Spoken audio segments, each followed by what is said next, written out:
Hello, I'm Megan. I'm an amateur illustrator and animator, and I'm the voice behind Illustyro Studio. Today I wanted to take you behind the scenes on my most recent drawing.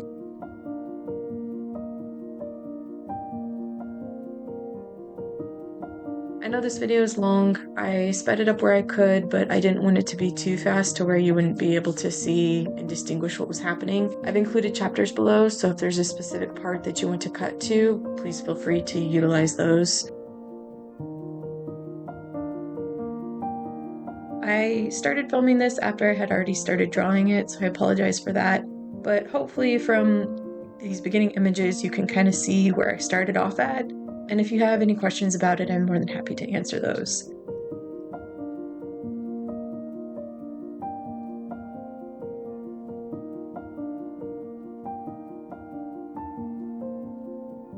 One of the first things I wanted to point out is that I am an amateur at this, so I do admit I have a lot to learn. There are a lot of gaps in my knowledge, and I'm very willing to admit those.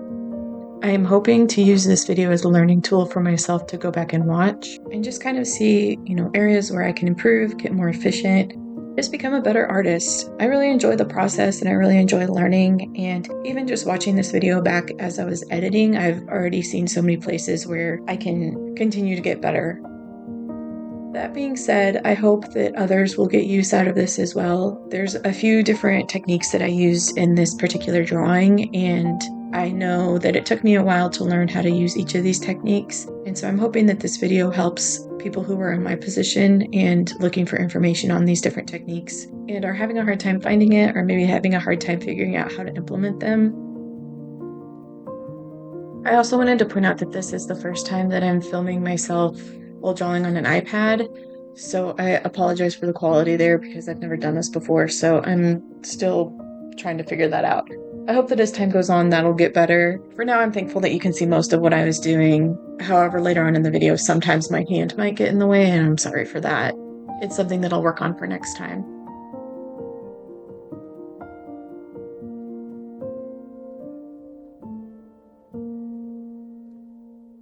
One of the things off the bat that I've struggled with has been the Procreate layer limit. It's really been a challenge to figure that out because I know that I want to make larger prints, but the larger the canvas size, the less layers you have. So I'm having to be extremely organized with my layers and making sure that I leave contingency plans for myself. One of the things that you'll probably notice early on is that I duplicate my canvas, and the reason why I do this is that I like to leave layers intact, so that way if there's a change I want to make, I can go back and make it and add it into whatever current canvas I'm working on. This has been one of the workarounds that I found in terms of working with the layer limit issue. So what I did was I started with the eggs and worked those to a point of where I was happy with, and then I went ahead and duplicated that canvas so that way I had each of those layers still separate. And then on the first new canvas, I merged all those layers together so that way I wasn't losing layers, and I can use those layers now towards the next thing that I'm working on. So I did it 3 or 4 times throughout this drawing itself because there's only 9 layers that I could work with at a time, and that really made things challenging. I also know that my iPad is a bit older and it's small, so some of the bigger iPads have more allowances for more layers, and I know that this isn't an issue in Photoshop, so it's just one of those things. But if you have any suggestions as to what you do for this workaround, I would love to hear it. This is a newer workflow that I'm trying, and so I am so far happy with the results, but it would be nice to find something that's faster or smoother or easier to do. But yeah, let me know. Let me know if you have any ideas.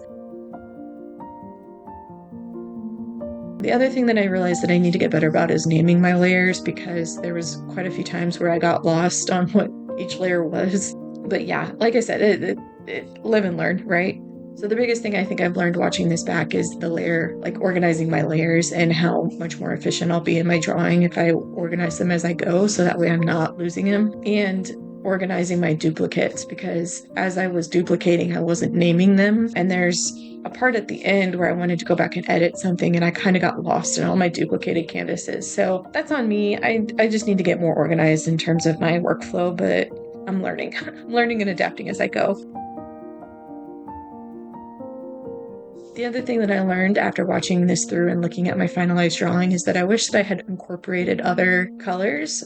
other than green. I can't quite explain exactly what I mean by that, but I just feel like the shadows could have been better and the highlights could have been better had I incorporated other values into them other than just green, very, very dark green with texture. You know what I mean? My other two drawings, the blue dragon and the red dragon, I used other colors in those too. Like if you look closely at the blue dragon, there's tan and all sorts of other colors, but it doesn't take away from the fact that the overall picture is blue. And with this picture, I really wanted the overall picture to be green, so I kind of got lost in that desire.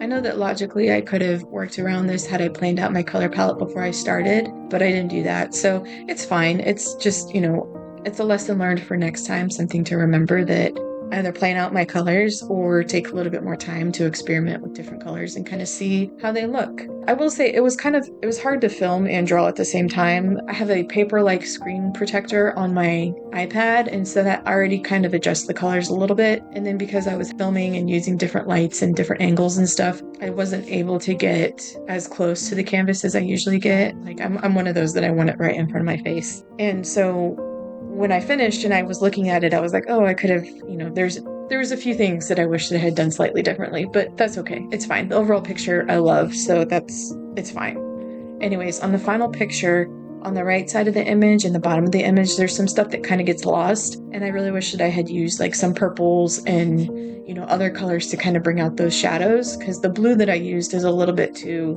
blue. That's okay. I'm learning and I'm growing as I go, and that's what's more important.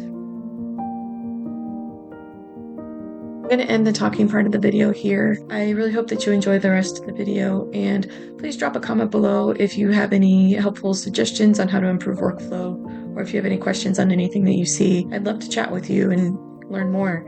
Thank you for watching, and I will see you in the next video.